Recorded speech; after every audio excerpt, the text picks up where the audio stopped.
Global South in the Age of the Digital Revolution, Innovation, Capabilities Development. So it's a real pleasure to welcome you all to ODIT, to the home of the TMCD. Our director, Xiaolan, will say a word or two in a couple of moments, wants to open the workshop. But my name is Christopher Adam. I am the current interim head of department here at the Oxford Department of International Development. The substantive head of department, Diego Sanchez Ancochea, is unfortunately on sick leave. And so I've been standing in for him for a couple of months now. But it's a great pleasure to welcome you all here and to welcome the rather substantial number of participants online. So I'm going to hand over in a moment to Xiaolan to take us through the program for the afternoon. But I do have to note that one of our original speakers, Richard Nelson, is unable to join us today, which is a real shame. But we have nonetheless a full program and plenty of time for Q&A. My understanding is that if obviously in your room, if you're in the room, if you want to ask questions at the end of the session. If you're online, I believe the protocol is that you put your questions into the chat and they will be curated and we will share your questions with the speakers at the Q&A session. So the idea is we're going to start with a couple of preliminary presentations initially from, well, I'm going to let Xiaolan do the introductions, but initially from Professor Runpao and Xiaolan, and then a discussion, I think, around the general themes that are brought up in the presentations by Dr. Li Jing, who will then lead us into the Q&A session. So, with that, can I ask you, Xiaolan, to formally open?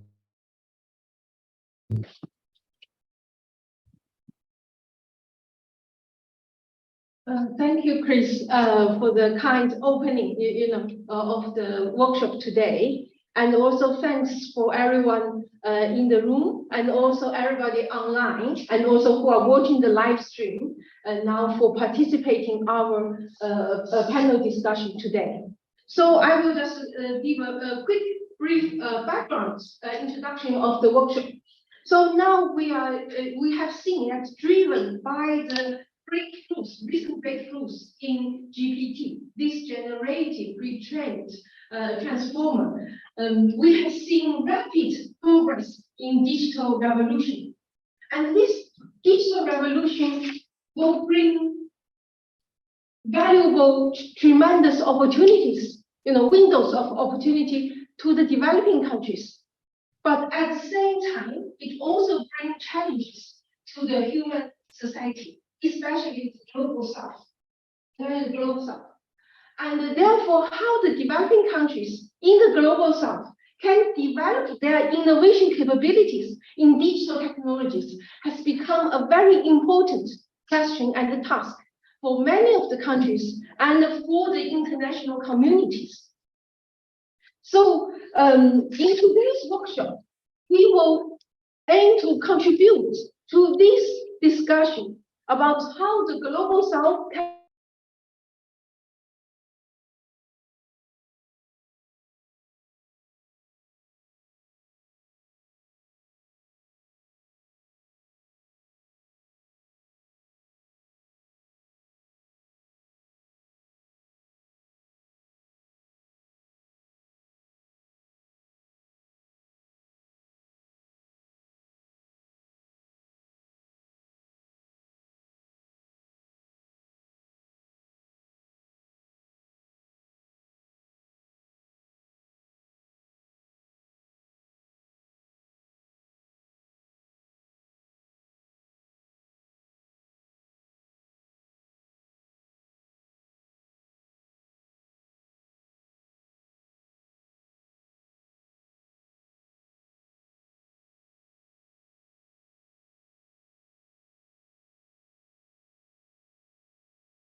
I think people running around are helping us. I can support.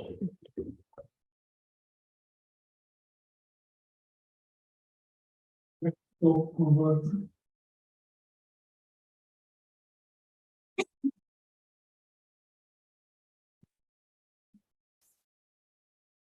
I'll give our tech people a moment to restart this. I'm not sure whether the live stream is continuing or not. Yeah, Is the live stream continuing? we have two accounts, so this one is working, so I think it can. Still live, live stream. Okay, let's just wait for a couple of minutes. Okay. Yeah.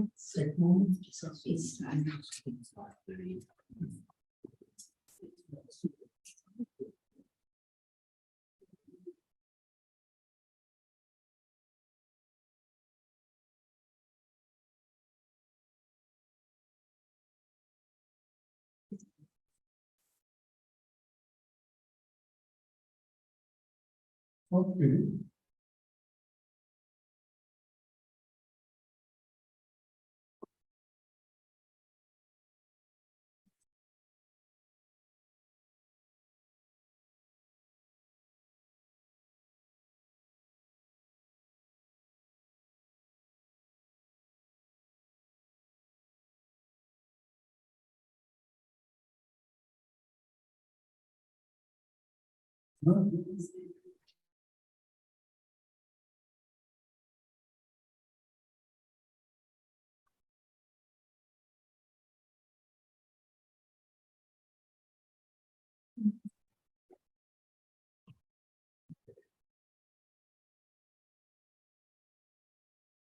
I think that works. Yeah. Okay. We have this wonderful infinite regress, so we can see the screen inside the screen inside the screen. That's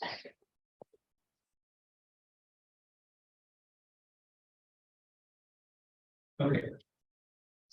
No problem. So thank you very much.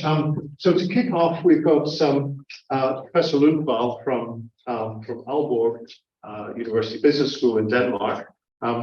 I can't tell whether you're a Swede or a Dane, but you're a graduate of Gothenburg. Then that's absolutely perfect. You're a Dane now, and have been involved with Aalborg since its early days. And it's a real pleasure to have you here, sir. So all I can say is welcome. The floor is yours. You can either, I don't know whether you've got slides or anything that you're presenting. So hopefully they're loaded up here. Yeah, I trust it will work now. I'm sure it will. And so about tech giants as corporate innovative systems, why we need a new world order. So the floor is yours. So that's that.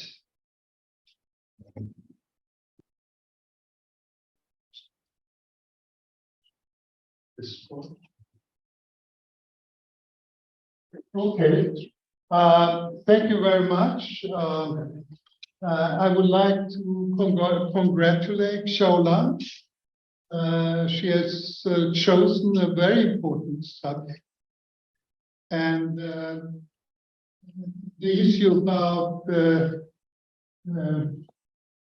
global south in the age of digital revolution is absolutely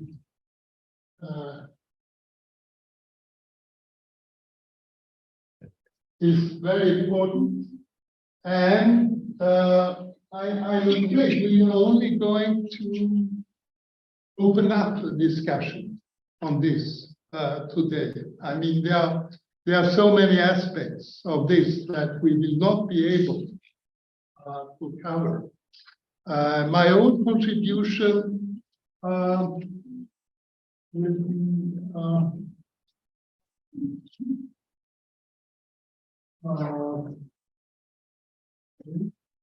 okay. My own contribution will be based on a small book that I authored together with Cecilia Riekert, and which came in 2021. and it's called the Digital Innovation Race. And it's a race both between national systems and between tech giants. And it's an attempt to conceptualize what's happening towards a new emerging world order. The focus of the book is on how artificial intelligence and related technology transform the world order. And we see this transformation as a co-evolution of national innovation systems and corporate innovation systems. And we are going to talk more about what we mean by corporate innovation systems. What we do in the book is that we conceptualize tech giants as intellectual monopolies. That means that they have a dominant position, basically on the basis of intellectual capital. It's their knowledge assets which give them a dominant position. And we see how each of these tech giants, and this includes both US located and Chinese, they lead their own corporate innovation system.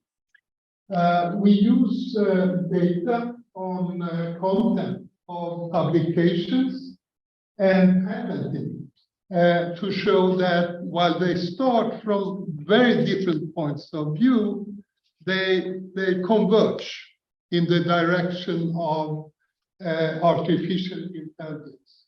The R&D gets more and more oriented to that area.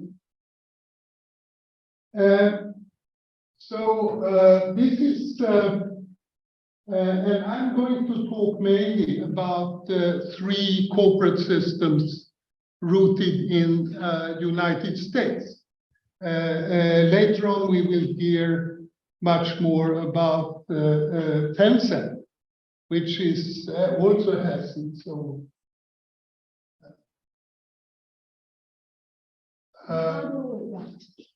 Okay. So artificial intelligence, and people have talked so much about it, so it might not be necessary to say more about why it's important, but it is obviously important for economic growth.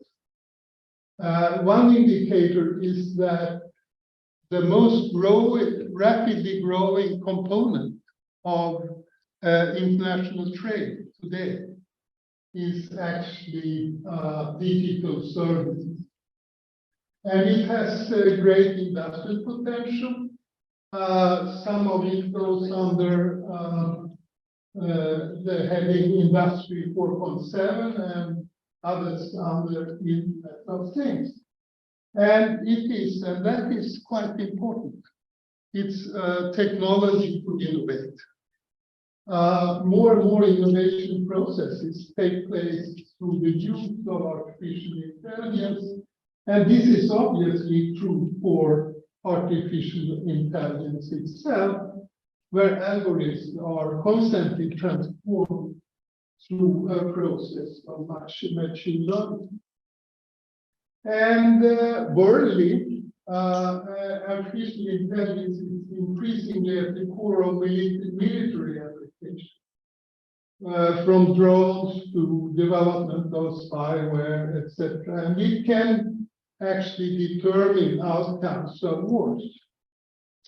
Artificial intelligence will, in the future, perhaps not tomorrow, perhaps not next week, and perhaps not even within 2 years, but in the long run, it will shape everyday life all over the world, including future health systems, future education systems. And it's critical for how we can handle global challenges, such as climate change and global epidemics. I did research on microelectronics in the 1980s, And at that time, everybody said everything is going to change. And it didn't change at once. But within 10 years, it completely changed. So I think we are going to have the same phenomenon. Some of the immediate short-term catastrophe or optimism might be wrong, but in the slightly longer run, we see very rapid change. In our book, we looked at the US tech giant at global. Extreme case is Google, which concentrates most of the global market for internet search, 90%. And it's because it's natural in the sense that it's very impractical to operate several search systems beside each other. Amazon stands for over 30% of the global market for e-commerce. And Facebook concentrates 66% of the global market for social media. So, and also if we look at cloud services, Amazon, Microsoft, and Google together control 65% of the world market. So, and the background here is that in the US, you have softened antitrust that had very strict limits for antitrust intervention. And at the same time, you have strengthened intellectual property rights. So this is part of the background in the national systems in the United States. So I think most economists agree, if you have natural monopoly, you need regulation. The problem here is we don't have global regulation. We don't have the authority, the governance necessary to regulate what are global natural monopoly. But I'm going to talk about this in a slightly different way as well, which I think is more important. Most of the criticism, and there has been a lot of criticism, I think, both in the United States, Europe, and also in China, has been related to market power, to tax avoidance, or privacy issues. I think what is even more important is the question, who has the power to shape digital technologies and artificial intelligence? If I am right in saying that it will decide how we live and teach and help and everything, this is an important question. The scale of tech giants, I could illustrate that in many ways, but let us look at the R&D expenditure. And what we find is that Amazon and Google, they spend, this is from 2018, I think, 35 or respectively $26 billion per year. And we can compare that with the total R&D expenditure, private plus public, in Netherlands and Sweden. It's 16 and 17. And going more into the question of the global south, the total for Africa is 25 billion, which is thus less than what Amazon and Google is using. And at the same time, of course, if you take the R&D budget here, a very small part is on artificial intelligence. If you take the budget of R&D for Amazon and Google, and also I'm sure Tencent, I would say it's more like 67%, which are focused on AI. So you have a situation where you have an enormous concentration of development work in specific private organizations. But I would like to add to this that tech giants, they harvest knowledge worldwide through their corporate innovation systems. They establish different forms of collaboration with research institutions, etc.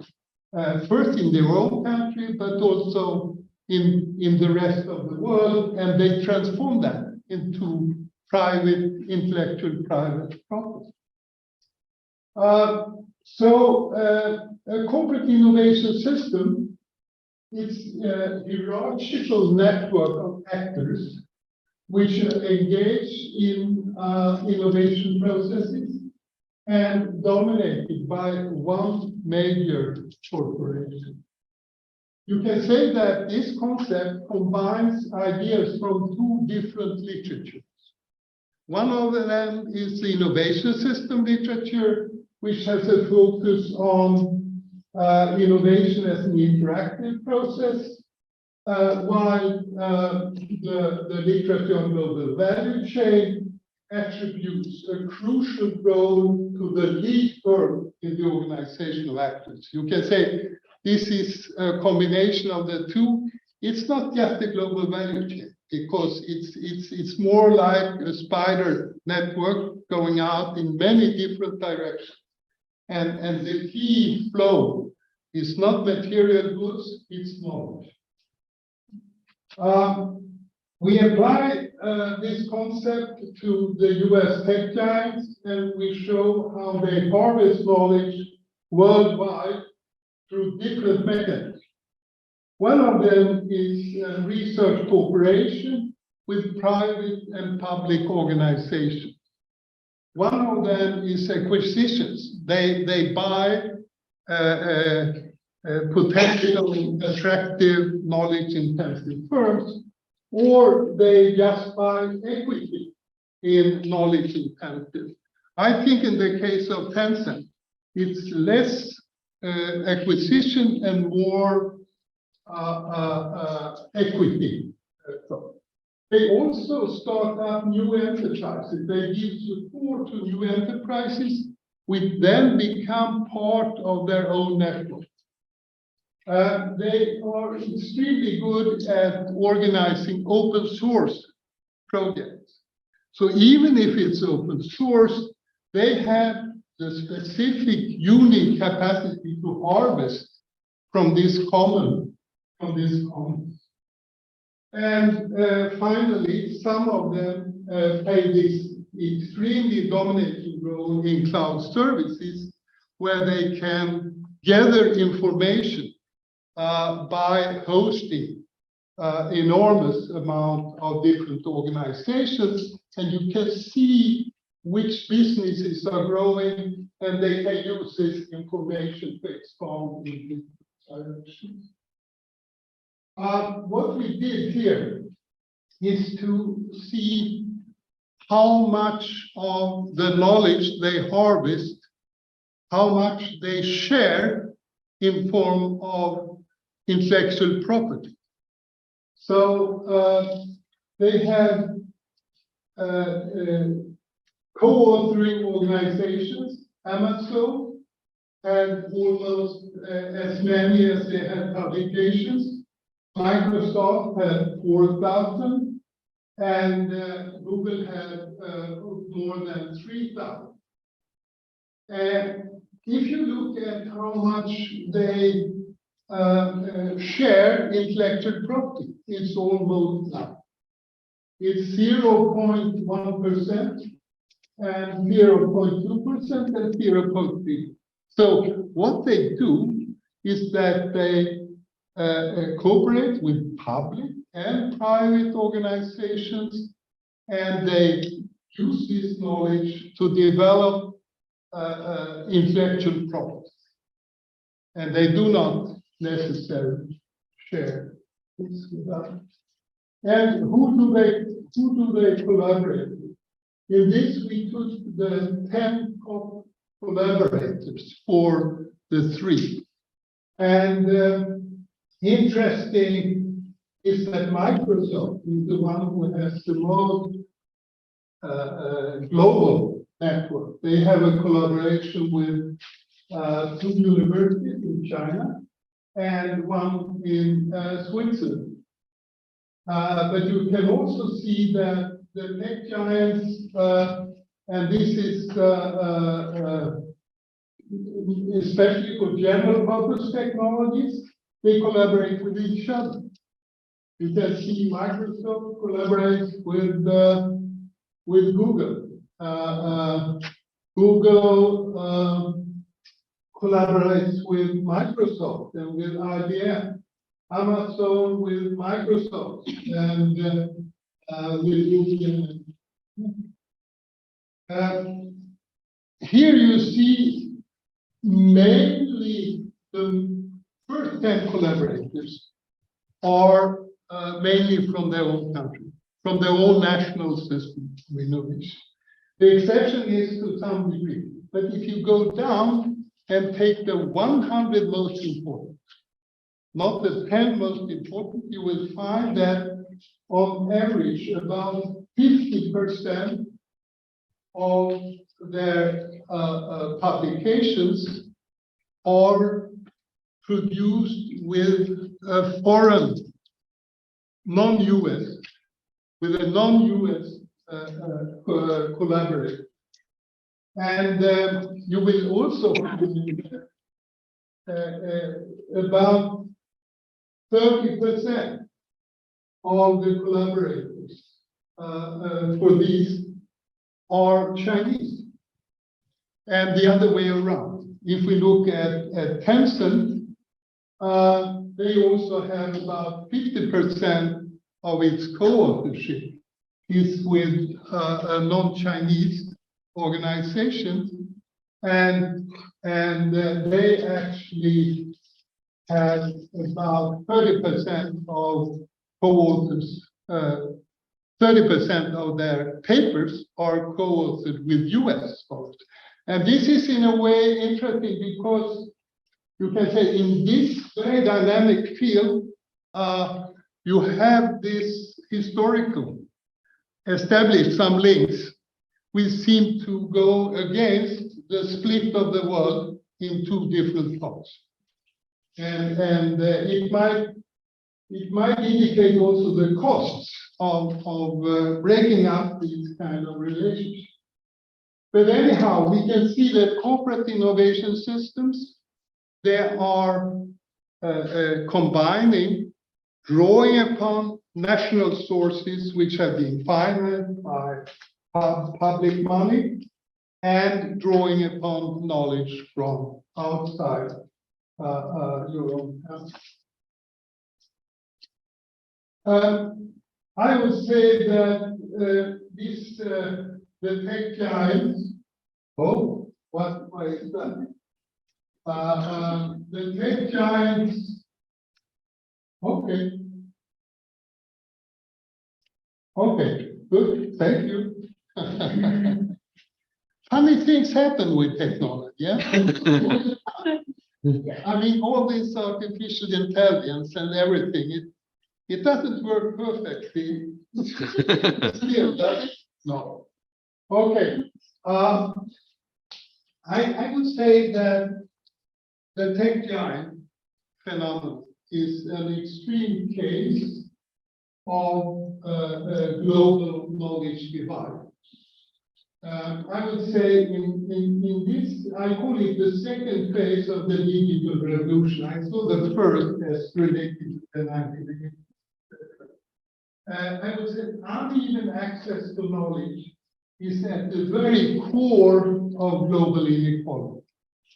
I mean, there is the gap between global south and the rest is based to an enormous degree on intellectual capital more than anything else. And leaders in global value chain, they harvest primarily intellectual grants. And they can do that drawing upon strong domestic national innovation systems in the north. And almost all global IPR income goes to the north. Now this has changed to a certain degree with more going to China. But still I would say this knowledge divide here IPR is only the top of the iceberg. If you take, for instance, the algorithm of tech giants, they are not intellectual property right in the sense of being patented or something. They are secret and extremely difficult to get access to, and so on. And US-based tech giants, they excel in creating intellectual capital, combining in-house R&D. We saw the enormous scale of the in-house R&D with establishing global corporate innovation systems. And hereby they transform our data and knowledge from the rest of the world. I would say that this implies what I would call the double enclosure of the knowledge commons. On the one hand, we see how nation states more and more engaged in techno-nationalism, where they make it more difficult for other countries to get access to strategic knowledge and try to promote only their own interests. At the same time, we see how intellectual monopolies transform knowledge to private ethics. So this is what I call a double enclosure of the global knowledge commons. So what can you do in the global south? I think there is no alternative to building stronger national innovation systems. But I also think there's a need for single countries to join forces. I think single nation states, they are too weak to have a major voice in shaping a new international economic order, which I think is absolutely necessary. Such an order we of course we have focused on.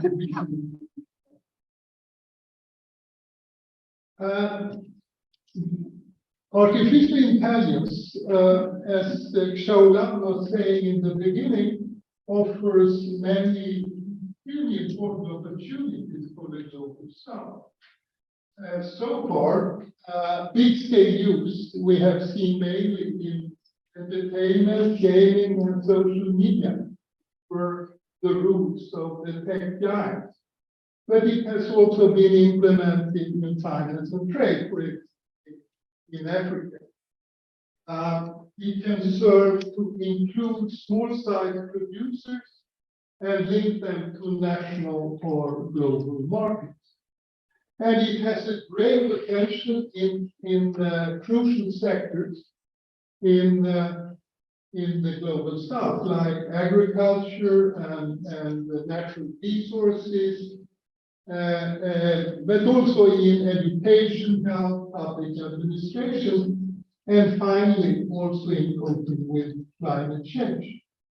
But it requires new skills, new forms of organization, and not least some degree of autonomy for global south actors. And here again, I would say that single nation states are too weak to establish a degree of autonomy. Regional collaboration becomes crucial.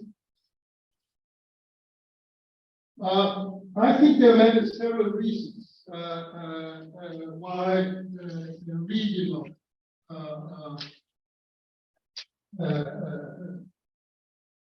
collaboration may help national development in the global south in the current situation. It can help pooling resources to establish regional development banks. It can be used to, and this I think is very important, pool political resources to get better deals when it comes to knowledge sharing, both with other countries, but also with tech giants. The expansion of data-driven digital services offers opportunities primarily for big-scale operators that go beyond national borders. So if Global South want to develop their own, even perhaps not tech giants, but their own digital service companies, they need probably to go beyond national borders. And actually, I would say in the current situation, there is a risk that investments in education and knowledge, etc., get exploited by the rich part of the world, because they have, now we are going to have a lack of trained labor force in the north. And we'll see how the North will try to cherry pick all the best trained people from the South. And to establish some new kind of international rules where you take into account all flows of knowledge, not only the intellectual property rules, but all the other form of flows. I think it's important that we see going forward. As I said, we see a double process of knowledge enclosure. We see how the knowledge commons become less accessible for low-income countries. And at the same time, low-income countries have weaker national education systems and less capacity to use the knowledge from the commons. And I think this tendency has accelerated in the digital era. The US took the lead in promoting a more strict global regime with intellectual property rights. And Europe has a very dominant role in big pharma. And as we saw during the COVID crisis, they were not very generous with sharing knowledge. What is new now is that China, within a period of 10 years, has become the world leader in patent. And the growth of China is very a lot highly based on intellectual property. So the question I see, could China break the trend and become a world leader in knowledge sharing with the global South? Of course, there are strategic technologies they will not be happy to share, but I guess there should be much more room to combine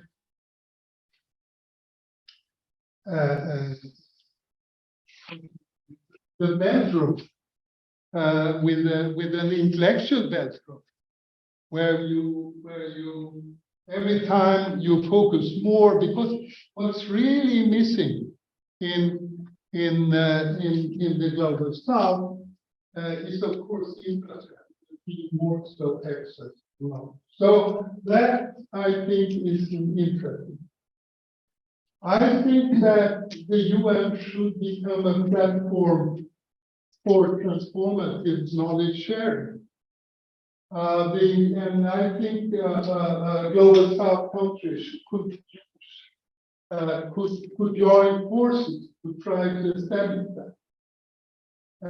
As I mentioned to begin with, the increasing importance of intellectual capital for economic and social development. And this would require a review of institutions and rules of the game. Those which determine access to knowledge,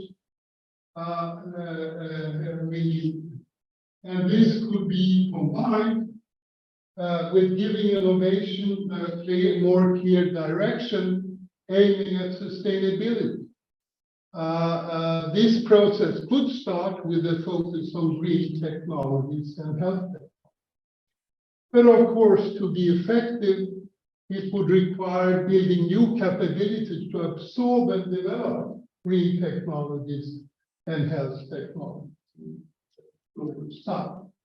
As I said in the beginning, I think what we have today is a start of a conversation and discussion, and we need to go much more deeper into these issues, and there are, of course, limits how deep we can go in the kind of time we have. But thank you very much.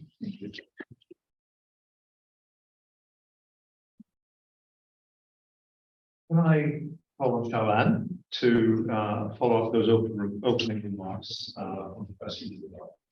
And I suspect this has stimulated a lot of thoughts and comments and questions. Can I remind people who are online, if they wish to comment or ask questions, to enter those in the chat, and we'll circle back to some of the issues that you've raised now, and hopefully Shalan will, before we pick them up in the discussion session. Okay. So thank you very much for the moment. Thank you. Shalan.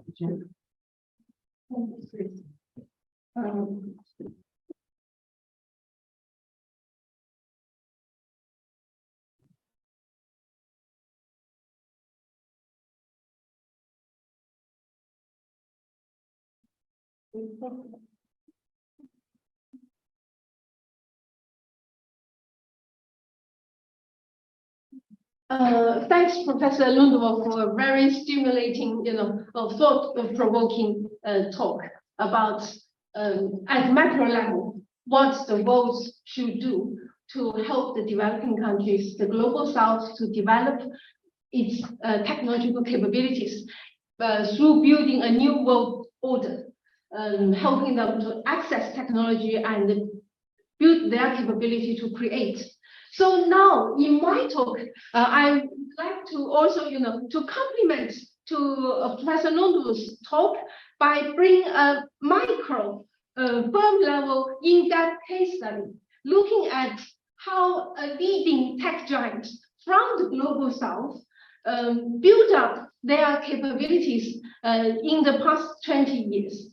Through this, we hope we can, offer some lessons to the firms in other countries, especially in the global south. Yeah. So, as we have already said earlier, digital revolution offers great opportunities for inclusive and sustainable development. And China's technological companies, internet companies, also has grown very fast in the past 20 decades. And how did these Chinese internet companies achieved such rapid growth?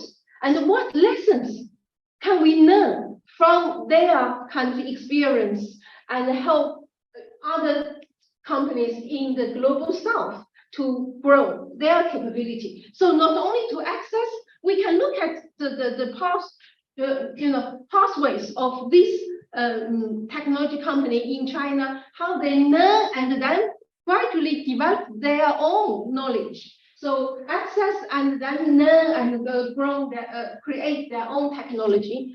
And in this area, actually, there's very little academic research. There are also, there are a few journalistic books or some political macroeconomic study based on secondary data. So in this study, we are going to, explore the in-depth, through in-depth case study, find out what Tencent has done to develop its capability and achieve where it is through first-hand primary data. So this is a company, why we do this company, because this is one of the two major success, and it has been there for 20 years. So this is a kind of theoretical company. We choose this one of the major successful cases. And if we look at R&D expenditure and the number of patents applied, we can see the growth in the past 20 years is the growth is exponential, continued heavy investment into R&D, and we see patents. And if we compare to other tech giants, Tencent actually in terms of the patent application and the number of patents granted, it ranked number 2 in the world, followed Google, but ahead of Alibaba, Baidu, Amazon, and Facebook. So, and also this company has a very special feature is it is very good at product innovation. So since it was founded in 1998, it created one, product, QQ, and started gradually, develop more product around QQ. That is a kind of messaging and email. And after 10 years, it created a major kind of digital platform called WeChat. And this is the product. This is the product that Elon Musk now openly talking about copying them. And so this is WeChat. Elon Musk acquired Twitter, want to turn it into everything app, in the States and in the rest of the world. And we can see since 2021, they have frequently, introduced new products around WeChat, but also in other like Tencent Doc, Tencent Documents, Tencent Conferences, mini programs, corporate use kind of WeChat and Internet of Things. And through this process, we can see gradually, they are talking about tech for good, they are talking for carbon nutrition and also social value creation and sustainable innovation. So this is how this company is grown over the past 10 years. So we choose it as one of as a case for us to understand how a company, small company, from a small new city, which was the fishing village, grown up to one of the world's top 10 technology company in a short time. So this, we try to contribute to the literature of corporate innovation system. Mainly we use micro evidence, and also it's the first academic research based on first-hand data. So the whole analytical framework, we are using this Sanjay Lal, which was one of the faculty member of the department, who developed a kind of national technological capabilities approach, which argued that the technological capability of a country is decided by the capabilities it has, and also the incentives that set how much the capabilities have been used and the direction of the capabilities were used, and also the institutions, which sets the rules and incentives. So we extend this, to the National Innovation Performance Framework, and I modified this to the corporate level, firm level. At the firm level, the innovation performance of a firm is determined by its capabilities, R&D investment, its R&D human power, but also by the incentives, which will set how much other capabilities are really explored and the directions of the capabilities are used, and also the organization and the institutions in the company that set guide the framework, set the framework and guide the use of incentives and capabilities. And also it interacts with the external world, the openness to the sectoral, regional, and global innovation systems, and how it built its own kind of ecosystem. So that's the framework we built upon, Longbow and Recap's framework, and also Brandsted's framework of corporate innovation system, but also combine this with the Lau and the FOOS framework, looking at the innovation system, from the capabilities, incentives, and the institution organization perspective. So based on this, in this study, we look at organization resilience, we look at the motivations and the incentives, we look at how the openness of the system, and also we look at its product innovation management and also its social innovation and social value creation, which now is one of the company's main strategy. So for the research, we used kind of combined qualitative with quantitative and carry out in-depth case study. For the quantitative part, we have done a survey of 30,000 staff in 2022, and we have achieved nearly 2,000 valid responses. And we link this with patent data, administrative data, and attributes data to form a kind of, a data to analyze the determinants of innovation at the individual level. This is one of the uniqueness of this research.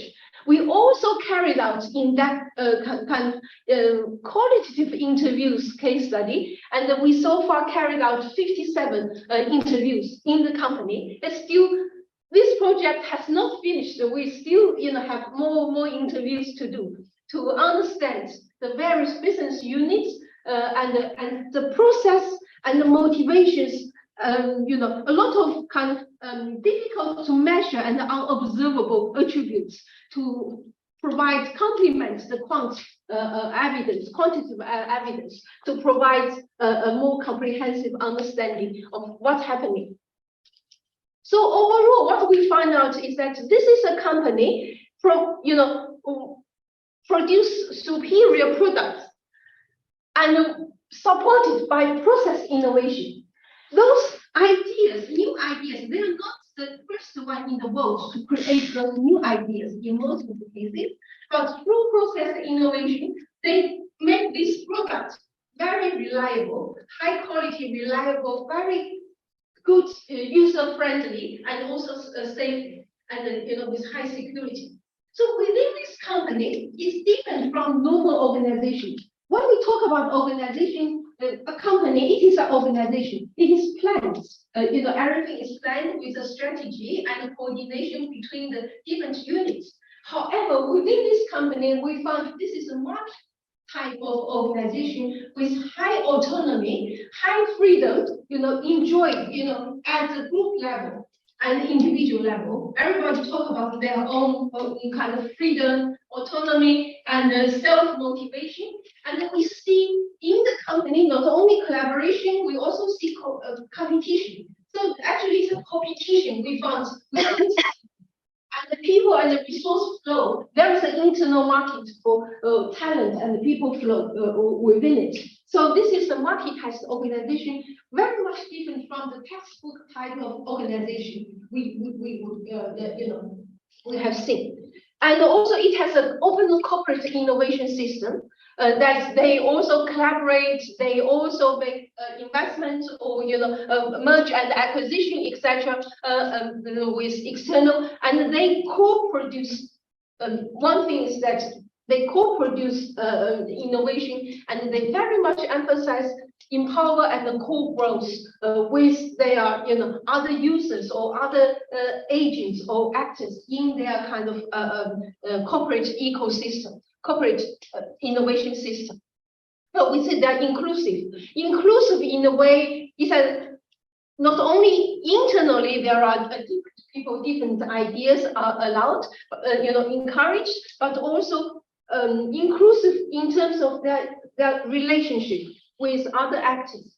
They, according to their capability, they can do a lot of things themselves. However, they leave it for their kind of other partners to take the ownership and to co-grow. Of course, this is also originally could be because of the resource constraints. We did an interview about WeChat, about this kind of open ecosystem of WeChat, whether they are strategically doing this, and actually they tell us that because we only have 20 people from the start, we cannot do everything. So we, use open innovation to delegate, let their collaborators or their partners to do. And also we found that innovation is directed with strong direction. If we compare it with Alibaba or some other tech giants in China, Tencent very much sailing with the winds of the national strategy and emphasize social value creation. And so rather than, purely I maximize profits, and this is a company selling with the wind rather than freely or against the wind. And it has a kind of corporate-based kind of ecosystem. Yeah. So which gives kind of agents and the internal players with the autonomy and the transparency. So that's the main findings. So if we, I give 3 examples of the in-depth study which we carried out to support those main findings. This one is about the intra-firm competition. It's collaboration and competition within the company. Saying Tencent are that mainly because they have internal competition.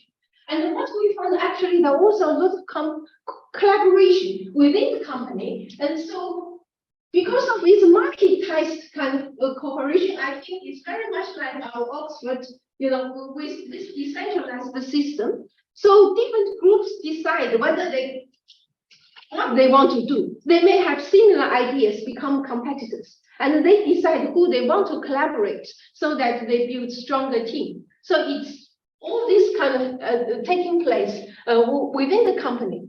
And this intro competition, we found it will have impact on innovation performance of the groups and the individuals, and will be moderated by a learning orientation, job autonomy, and cross-boundary innovation motivation. And what we found is that inter-firm competition has a positive, significant impact on innovation performance, measured by number of patents or product innovation or process innovation, registered linked to the employee. However, the higher the job autonomy, we found the greater the impact. The greater this is the autonomy, job autonomy, the greater the impact. The higher the learning kind of orientation of the individual, the higher the impact. We also find, cross-boundary kind of incentives provided by the company also has greater impact. So moderating the impact. So that is one of the finding from this competition and the innovation performance. The second, we are looking at kind of incentives and internal kind of talent mobility between the units. So within the company, what they are very much kind of emphasize the self-motivation about there is a kind of flowing water program, which allow people to move between units using an online platform. And they design that online platform to reduce the pressure for people to move between units. They don't need to be worried that my current manager won't be happy, or so they are making everything efforts in this kind of program to make this movement very kind of smoothly and minimize the pressure, stress on the people. So, and they found, this is a kind of market mechanism to allocate talents within the company, and the people find their own passion and keep being energetic. It will be most creative. And what we have found is that actually, really, we found intermobility promotes people's kind of innovation performance. But however, if there is a kind of inverted U-shape between frequency of mobility and innovation performance, people move and go to the places and do the job they like, enhance their kind of creativity. But if you move too frequently, and then you will creativity will reduce. And also, we found this is motivated, kind of moderated by some external factors. So if we look at the interaction term, movers absorptive capacity makes a difference. If higher absorptive capacity, you move to a new places, you're more creative, and also about the team working in the new place. if the new place has stronger team working atmosphere, and the impact slightly stronger. So this is about internal mobility. You know, they let people feel happy and then go to the places doing the job that they like, and they facilitate this process. And the third in-depth case study is a qualitative one. We are looking at how, you know, the digitization of the human resource management. This is an internet company, and this is not very unusual. Actually, it's quite often HR management has been digitized. However, in most of the institutions, when we talk about the digitization of HR, it's really helped the HR managers to be more efficient and reduce their burden. However, what we found at Tencent is, you know, there are 7 major kind of streams of categories of digital HR management products, and 2 are efficiency enhancing. There are 3 are employees' experience improving, helping them training about, you know, doing various kind of admin processes, etc. And also 2 about policy is supporting. 2 about policy supporting. So this kind of experience improving is very interesting, and this is because it's a company good at gaming, making products. So they make all this like a product, make it fun to use, very easy to use. And how does this, you know, impact on individuals? Digitization of HR could be quite sensitive. So what we have seen in this company is that they are trying to balance the logic, the considerations of the customer, which is the department manager, and also the user, which are the employees. They try to make, you know, the employees consider the employees' experience also very important, in addition to the functional departments kind of purpose functions. And they involve them in the design, and also they make sure not overdo. That's something what a word I heard is a kind of, you know, you feeling it, so you don't feel it. They try to make their employees don't feel. There is a kind of, you know, digitization, so not overdo it. And what we have seen is that employees feel they are empowered and self-motivated. They feel less control from their manager because of the transparency. So that's what we have found.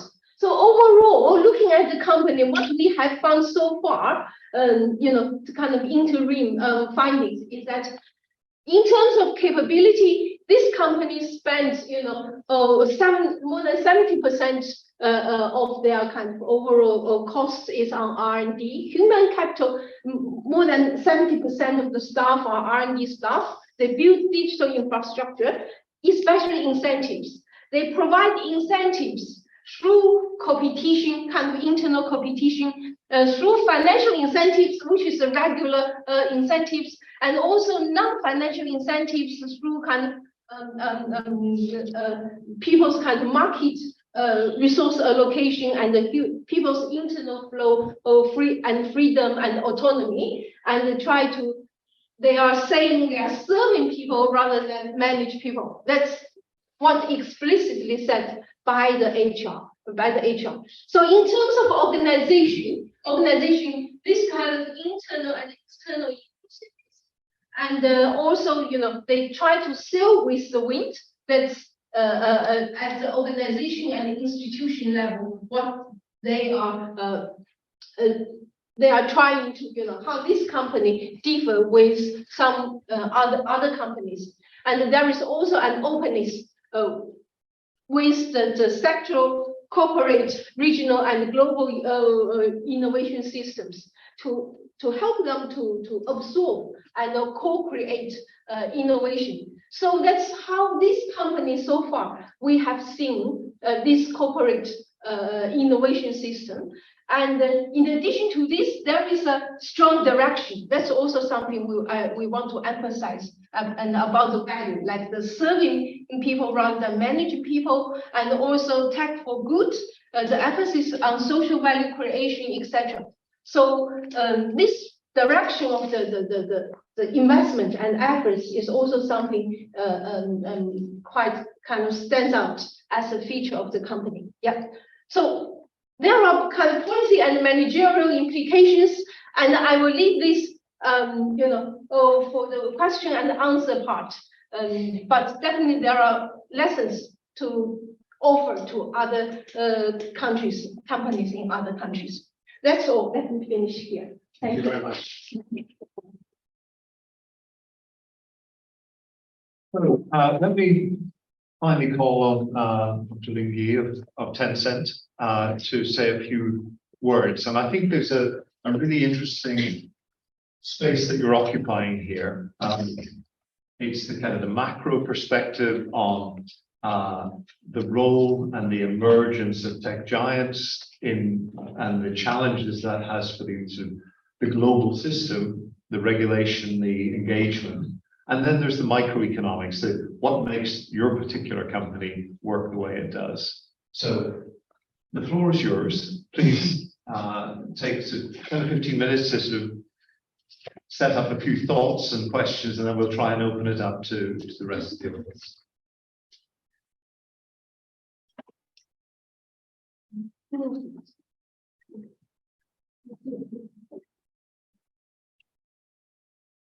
Thank you so much, Chris, for the kind introduction.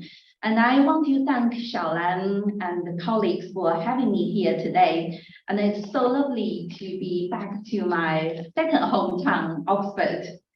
And I thought Professor Longfeld's comments about how the global south can gain a more equitable share of the knowledge economy are really important. That's not something I'm expert of, but I'm very much looking forward to the discussion. And also, Professor Longfeld emailed me his wonderful book on digital innovation race. So I very much look forward to reading it. And then Xiaolan has asked me to share some thoughts and respond to the two presentations we've heard so far. I find them truly stimulating and thought-provoking. And that's also why I've deliberately not prepared a presentation so I can respond so far spontaneously. But before I go any further, let me just introduce myself very briefly. So prior to Tencent, I was actually academic like everyone here. I did my studies at Oxford and a doctorate in quantum computing. I was a Clarendon scholar here. Following that, I went to Imperial College London and started my research career as a Liverpool Fellow. So that's been almost a decade before I joined Tencent, almost 7 years ago, to lead Tencent's strategic investments and businesses in Europe. So in light of what we've just heard, I'd like to touch on two things, which I know relatively well based on my current role. First is how Tencent approaches our investment in startups and how that reflects the point Xiaolan was making about innovation. So Professor Longfeld and Xiaolan have covered macro level and micro level. So I probably won't repeat too much on all the aspects Xiaolan has mentioned on our core businesses. I would be more focusing on how we invest in other companies to build our ecosystem. And the second thing is I'd like to touch on the topic both professors referenced in the talk, which is AI, albeit from a slightly different angle. So AI has been the top of my focus since I joined Tencent, basically, and it's always been very core to all of our business offerings, as well as our technology investments. But I guess in a household priority now. So let's look at our approach to investment. I need to preface this, my role at Tencent has always focused almost entirely on Europe. And I've been here in the UK since university days. So in that sense, you could say my perspective very much come from a global north. But I guess from, I was born in China, so I also had half of my lifetime in China before coming to Europe. So I will offer some perspective on global south. And so just a brief recap from Xiaolan's very comprehensive introduction about Tencent. We were early innovators in the mobile internet space, creating products and services people could access and enjoy whenever and wherever they want. And building on this success, we're now a leader across key markets and verticals, including games, online music, video, mobile payments, social networks, and cloud services. And I think Professor Longshore and Xiaolan both mentioned that Tencent has an R&D budget of more than 70%. The following I will be talking about is how we are acting as a corporate, almost like a VC investor. So we are also an active investor in a range of verticals, from games to digital content to technology, fintech, and also deep tech businesses. And in Europe, these businesses form a major part of our business here. So I was probably the first person in the UK and one of the first few in Europe. Now we have a few thousand colleagues here, including some, they work in the form of our investee companies. So some of the fund investments, when Xiaolan mentioned Elon Musk wants to turn Twitter into WeChat. So Tesla was actually one of the Tencent investments. So Tencent was one of the largest shareholders in Tesla a few years ago. And some of our other investments you may have heard includes Reddit, Spotify, and I don't know if anyone plays mobile games here. So if you play Clash of Clans, Clash Royale, so that was Finnish games company. In terms of headcount, it was very small, 200 people. And we invested around $11 billion US, and they created some of the world.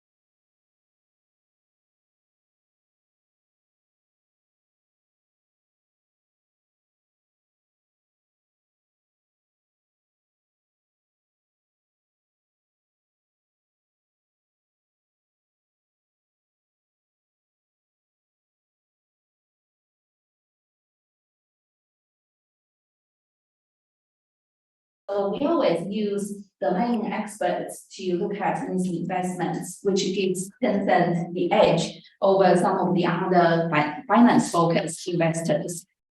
And we created a framework called Black Box Paradox. So I guess everyone has heard of the big tech scandal of Theranos. That's like a classic black box example. The investors don't know what's actually happening inside the black box. So by having the domain expertise and experts who really know the space, we can really know what we're investing. And then actually lots of our proudest investments are in Oxford based here. So for example, if you are very active in the entrepreneurial space, Oxford Science Enterprise, they offer very good support from translating your academic research into scalable companies. And also in the life sciences space, we have Oxford Nanopore. They, I remember when I first met the CEO 7 years ago, and he was saying, everyone is talking about IoT, but I want to talk about Internet of Living Things. So the vision just blew myself away. I brought him to Shenzhen and met with our exec team, and we all love the vision. Even though Tencent, the core business is not so much focused on biotech or life sciences, but our vision is tech for good.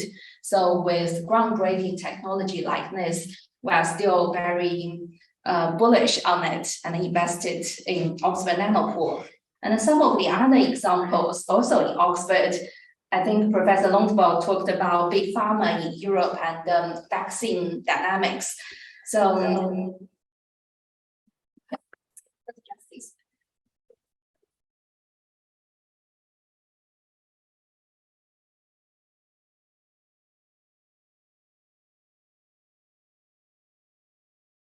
has heard of the AstraZeneca Oxford vaccine, the Oxford vaccine, and Tencent is actually an early investor, and we were very happy that we played a very tiny role, but that vaccine has saved the world from COVID. And some of the other companies, including Oxa, so that's autonomous driving company. It was previously called Oxbotica, but they've just rebranded that, and they're innovating in the autonomous driving space, and a lot of other quantum computing startups or life sciences companies or fintech companies were investing across Europe. So the second principle is the time horizon that's very long term and the investment security to the startup companies. So we offer those over many years, and we encourage autonomy and operational independence. So that links back to Xiaolan's how was mentioning how Tencent within the company, we encourage that independence, and we also encourage that to our investee companies. So we always allow investees to maintain their own culture and identity while still having the Tencent know-how to lean on. So for example, Clash of Clans is under the company called Super. People would know that's actually part of the Tencent family. Or for those people who grew up in the UK playing the Miniclip, the snooker or pool games on mobile phones, but that's also part of the Tencent family. So we take a very active role in incubating frontier technologies and bringing them to more people globally. And for example, when a German company wants to come to China, we help them open doors in China or in the Asian market. And organizations in the public and the private sector here in the UK and elsewhere in the world. I think Professor Longsdorf mentioned also the public-private partnerships. So I want to give another great example is in the nuclear fusion space, which is something requires decades. So there is a joke is nuclear fusion is 30 years away and will always be 30 years away. But however, once it happens, it will transform the human energy supply. So we invested in First Light Fusion at Oxford, which offers a very simplistic design, which is very similar to National Ignition Facility.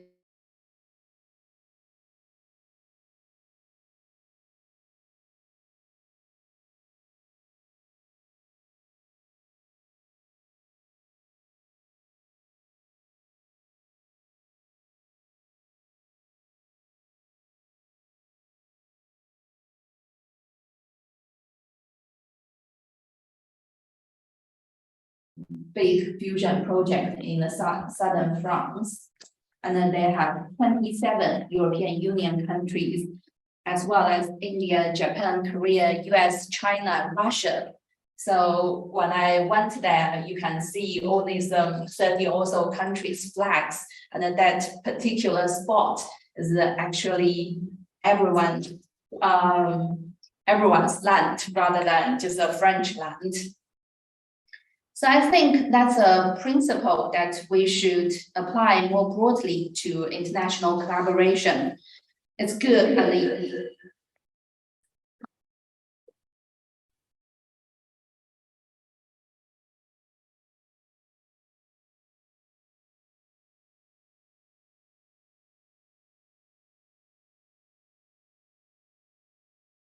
and nurture as well as lead, but do so with a long-term horizon in mind.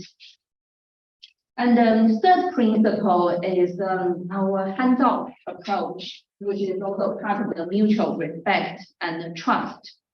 I think Professor Longsbo very rightly said Tencent doesn't normally do acquisitions. We do most of our investments are minority, very low minority stake.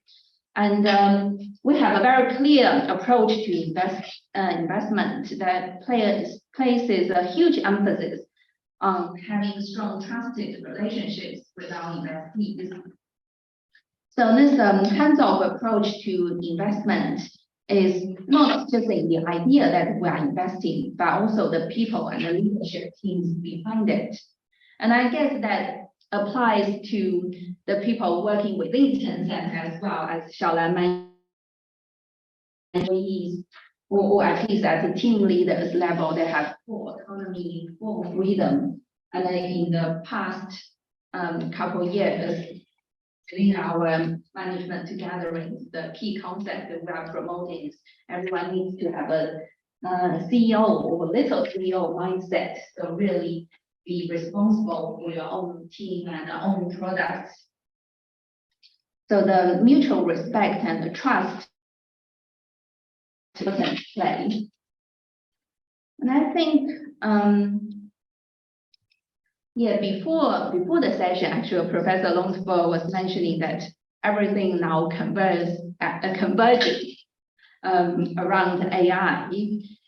So as Professor Longsbo rightly pointed out, AI is going to be central, not just to technological, but very important in how our economies will run. And the question is, how do we channel that innovation in a product safe and equitable way? And I think it's very important for every player in the space, big or small, or play an important role.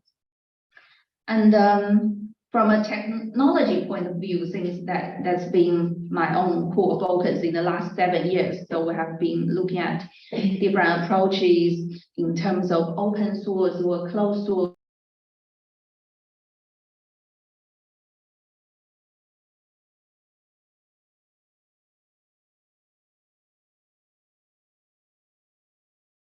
Using OpenAI as an example, despite being developed by the company called OpenAI, and the chat and the latest GPT-4 belongs to closed source.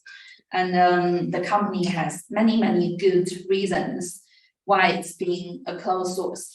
Actually, Sam Altman, the CEO of OpenAI, recently attended a fireside chat organized in conjunction with Oxford.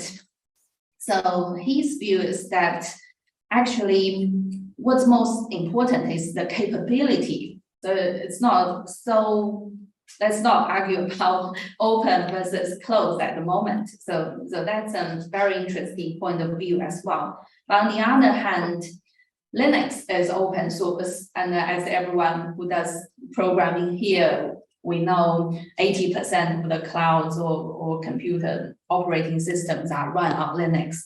So that's also a very interesting idea. And then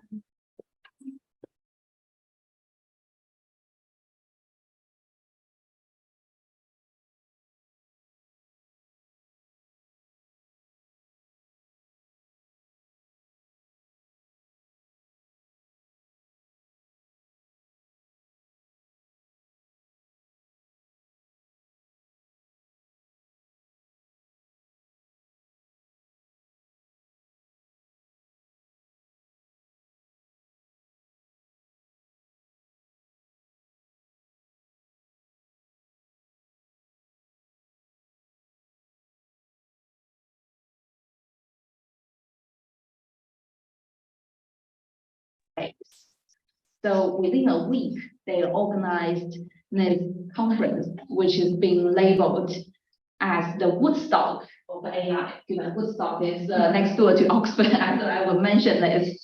So, and when I went there, there were llamas, the real animals, as a reference to Facebook's open source model, llama, the real llamas. I was stroking llamas at the AI conference. And then you can just casually chat to Yang LeCun and Andrew Ng at the conference, debating about all these large language models. And as an investor, it was very fortunate for me to meet 100. And they are very bad. So in terms of the technology, actually, it's not that new. So it was all from this 2017 paper called Attention is All You Need, which introduced the Transformers library. So that's a comprehensive set of tools and pre-trained models that allow users to build the large language model applications. Hugging Face in March, they were very proudly, they've got 60,000 models on their platform. And then fast forward barely 2 months, they have over 300,000 models on the platform. And they have this very innovative model as a service, as the business model. So that's something we find very interesting. All in all, or closed source models, responsible AI has to be at the heart of our thinking. And so it's our view that AI must be safe, secure, and ethical, and that's non-negotiable. And it's similar like each of our products, if it's not safe and secure, then people wouldn't want to use it. So WeChat has over 1 billion users and a similar user base of QQ, and they are the most widely used platforms. So we take that as the utmost importance. And then the next challenge is how do we fill the potential as the key to massive productivity gains at the individual firms and the societal level? Would that be open source AI or closed source large language models? So I think it's very much open to discussions, and we should watch this space. So again, thank you so much again for inviting me back to Oxford, and I would be very interested to hear the perspectives of everyone here and joining us online, how we can ensure people all around the world benefit this huge breakthrough of AI and the technology innovation in general. Thank you.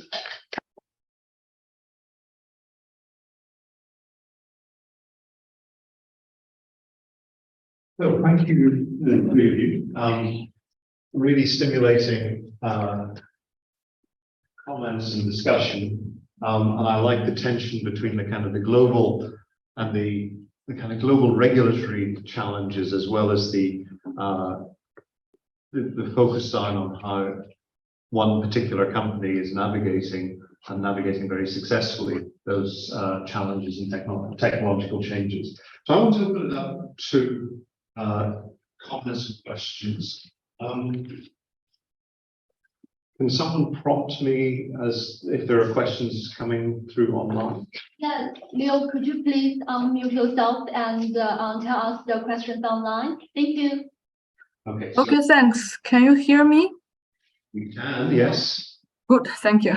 So I have spotted 2 questions online to Professor Landru.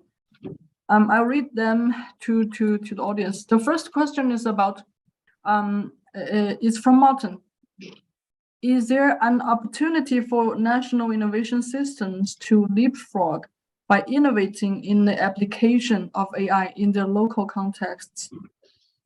And I'll shorten the question. And shouldn't individuals providing data used to train AI models be subject to the same economic rewards as the developers or the coders? So this is the first question. The second question is also to Professor Landwall. Thanks for your presentation, ending on optimistic note on China supporting the global south in the knowledge divide. What incentives do you think China has in the process? Will China be able to change the current order of center-peripheral power relations in scientific publishing? This question is from Rajesh. I hope this is clear. Is there an And, opportunity yeah, thanks. to use national innovation systems in the global south to kind of leap forward and develop capacity? It's the first part of it. The second one.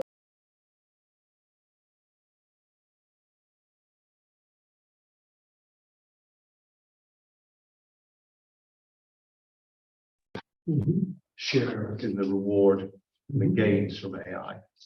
At the moment, I think the implication was that the returns to that are captured by the developers and they have a future. So I think those are the kind of two first questions. Well, I would like to say that we have a parallel here to global value chain discussion, where it's obvious that under certain circumstances, enterprise can join global value chain and contribute to upgrading resources. But I think Xiaolan and many others have shown that it can only take place if they build their own local capabilities. Situation is even more extreme in the case of tech giants. I mean, you have such an enormous concentration, and you have this expression in, I think in England, you say if you can't beat them, join them. And you, as it is now, you cannot beat. You cannot beat under the current rules. So in that context, it's difficult not to join. And this is, of course, all those researchers in Europe who join Tencent and other organizations, they do it because they get an advantage. I mean, it's even a very high status to be recognized as a researcher, to join these very highly developed research. So that is the kind of dilemma. I mean, I think probably if you want to change fundamentally education system through artificial intelligence today, you would need to collaborate with tech giants. I don't think there's any other way. But my point is that tech giants, they all have, of course, because they are business organizations. I hear the social and everything, but they are business organizations. And for instance, Tencent has a central business game. And it means that when they develop artificial intelligence, they will do not with primary focus on education or climate change. They will do it to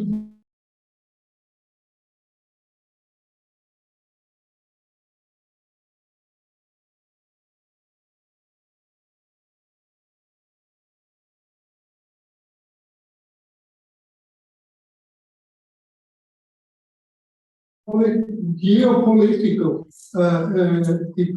economic world. I think that for global south actors, I think they need to think more about joining forces and establishing alliances or even federations in order to get sufficient power to in a sense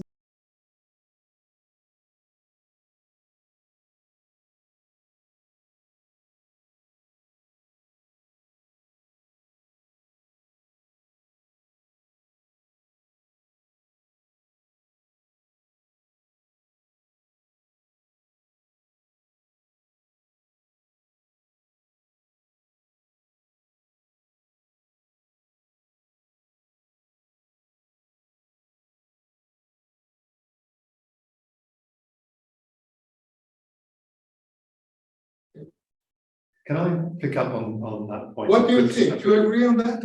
I do, and I just.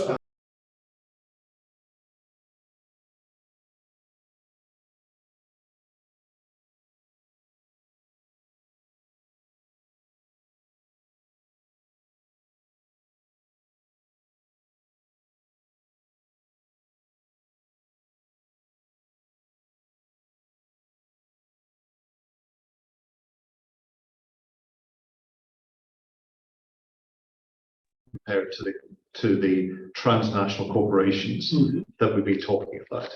So there's a power issue there. And the second is the United Nations emerged in response to a particular form of global crisis, the crisis of the mid-20th century. And it's the rules in which the global order in which it's embedded.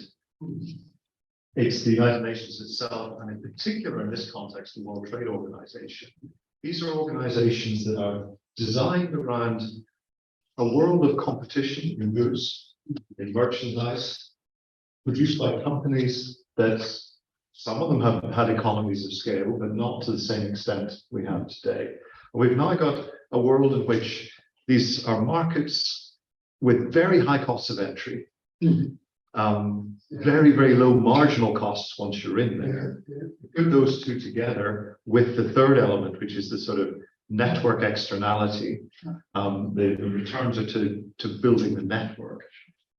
And you necessarily get the emergence of dominant firms. That's the dynamic. And it's whether it's 5 firms or 10 firms, the concentration ratios are enormous.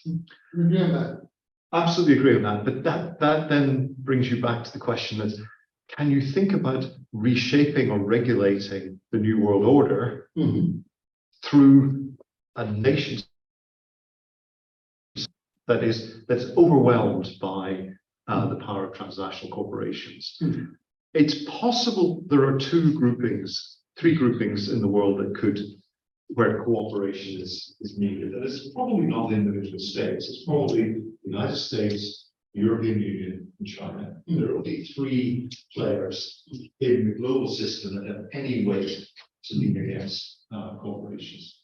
So I think we may be backing the wrong horse if we talk about the United Nations. And we need to think much more about the powerful global regional groupings. And I'd like to hear your response, but I'd like to hear the response of the others as well. Good responses to this. No, I mean, there is in the beginning of the 1970s, there was a movement for a new economic, a new international economic order. And that is a consensus in the 1980s. Now, this year, Cuba is heading the G77. And of course, you're right. Standing alone, 77 is not much. But in a situation, I mean, you are not correct when you say, in a sense, we have had a return of the nation state in the form of techno-national. I mean, you have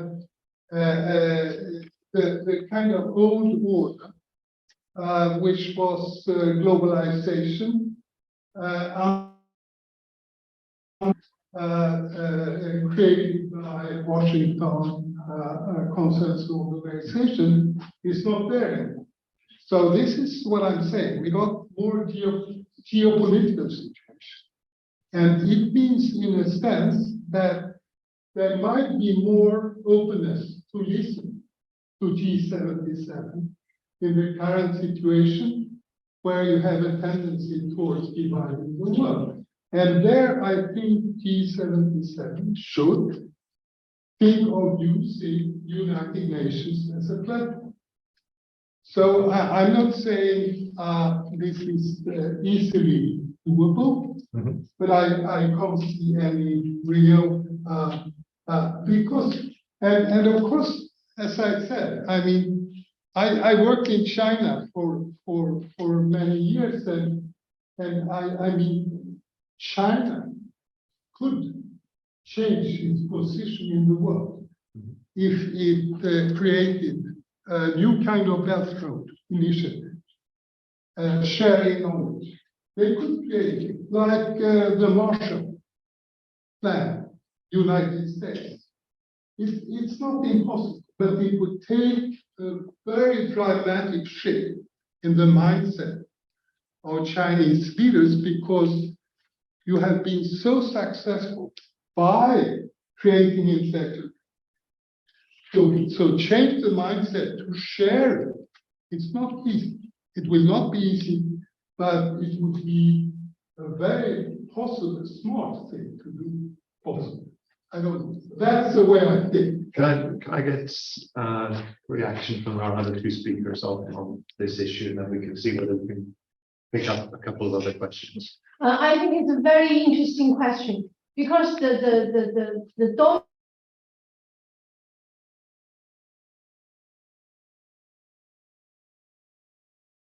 trade in goods, not only, but also kind of dominated by knowledge intensive kind of activities, knowledge flows, service flows, and the goods flows, etc.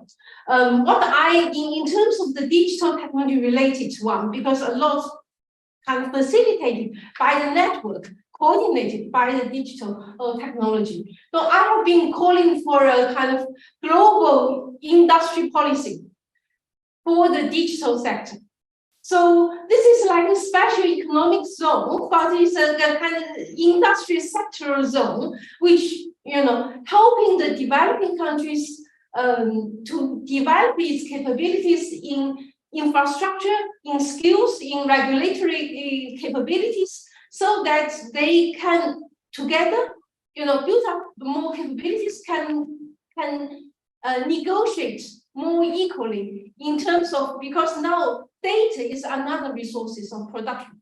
And the developing countries own the data in some way, given the number of populations and also the usage of the mobile phone. Therefore, they are gaining some kind of negotiation power in terms of data, and if there is a kind of special economic kind of global industry policy, not only developing the capabilities, but also United Nations take a lead together with the Standards Association and the Technological Association and also Learning Society. All this together may be able, through standards setting, regulatory governance kind of rule setting,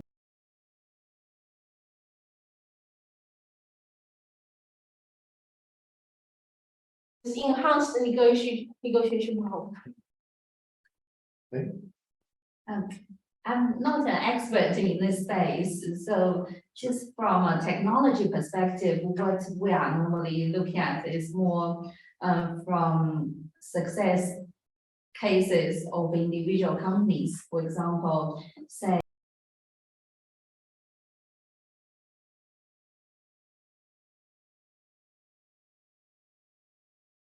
and propel them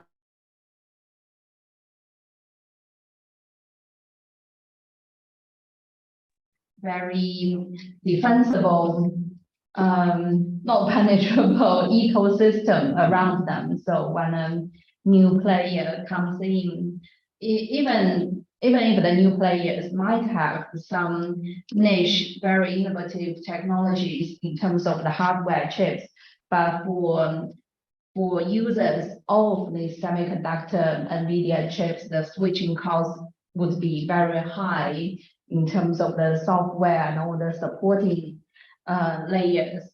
So that's something we normally contemplate about, or for example, how Tesla is being a US HQ company, how Elon's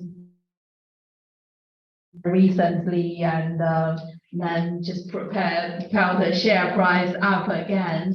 And then there's and in the large language model space, the supply of semiconductors, i.e. chips, because there is a global chip shortage, training large language models is incredibly expensive. Maybe that's part of the reason feeding to why the few tech giants are incumbents are leading the space, the smaller players are a bit harder for them, and why the open source models, they have much smaller models, but can still produce very reliable results. And then there is a fight amongst all the big tech companies about the tech talent. So as Xiaolan mentioned in the slide, importance. So those are the things we normally think about. Thank you. Let me take this question in the room. Yes, please go ahead.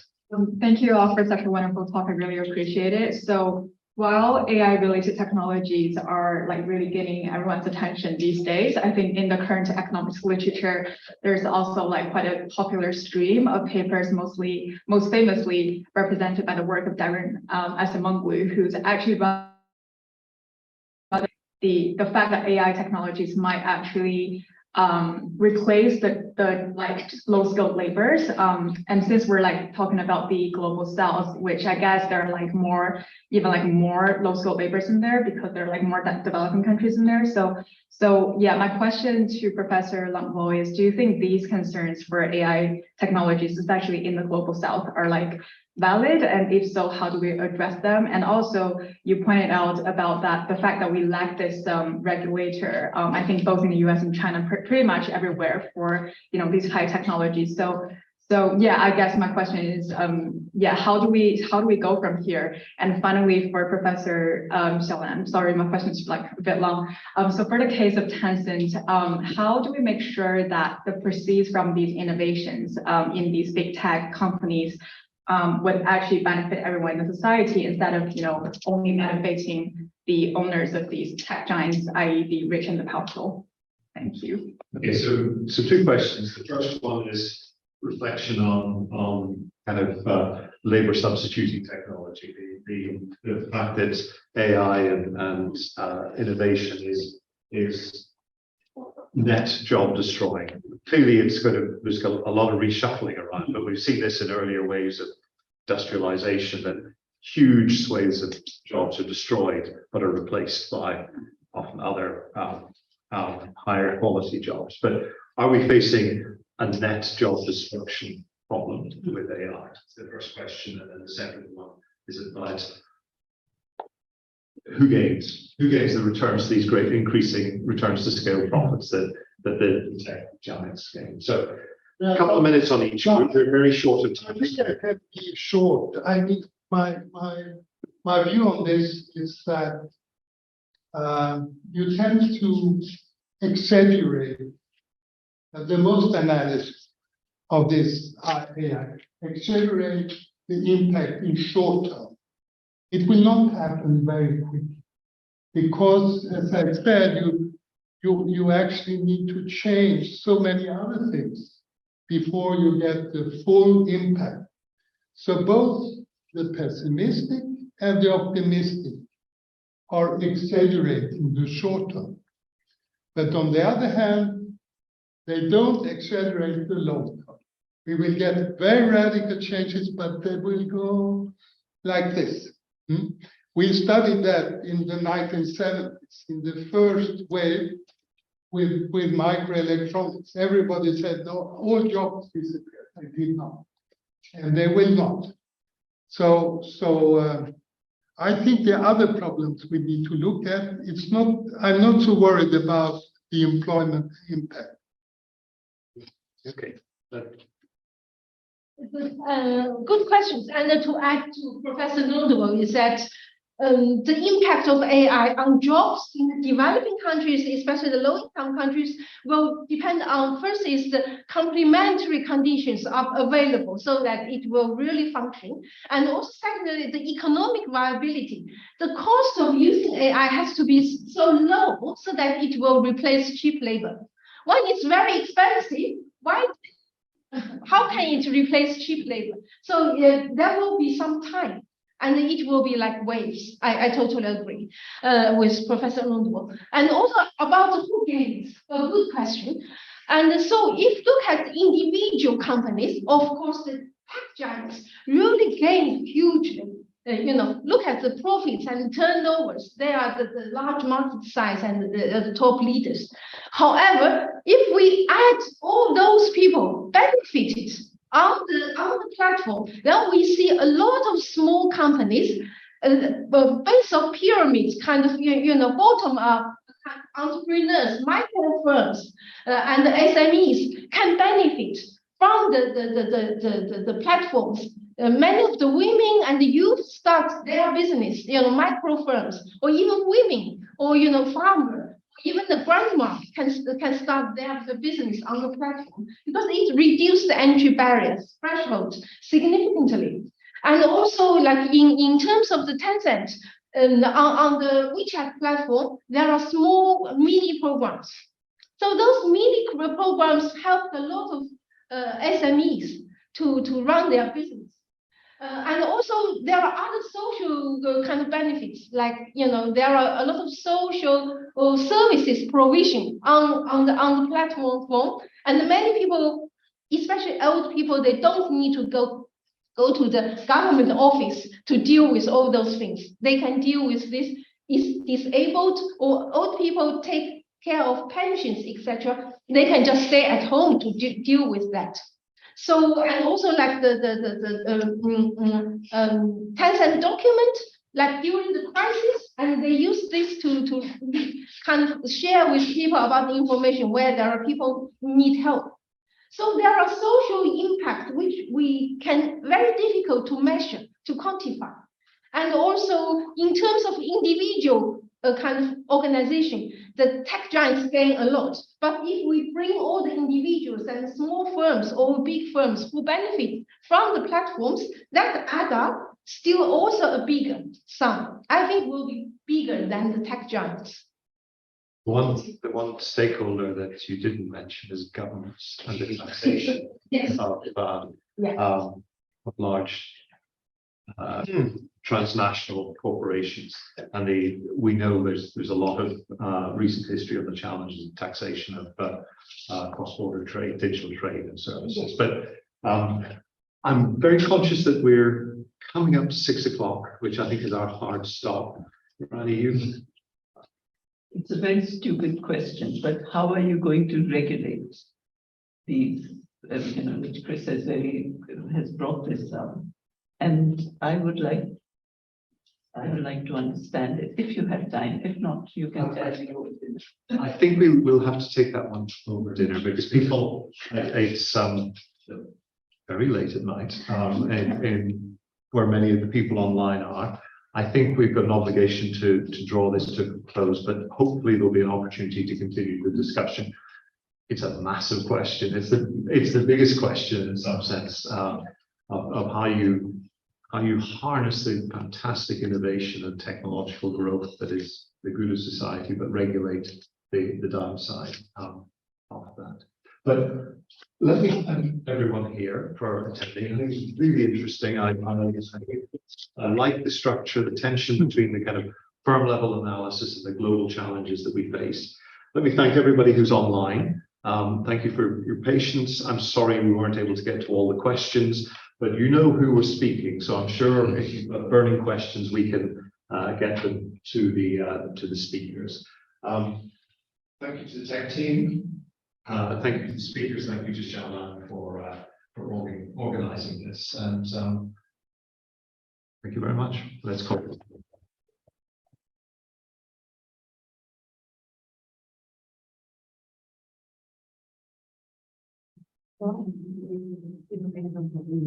Recording stopped.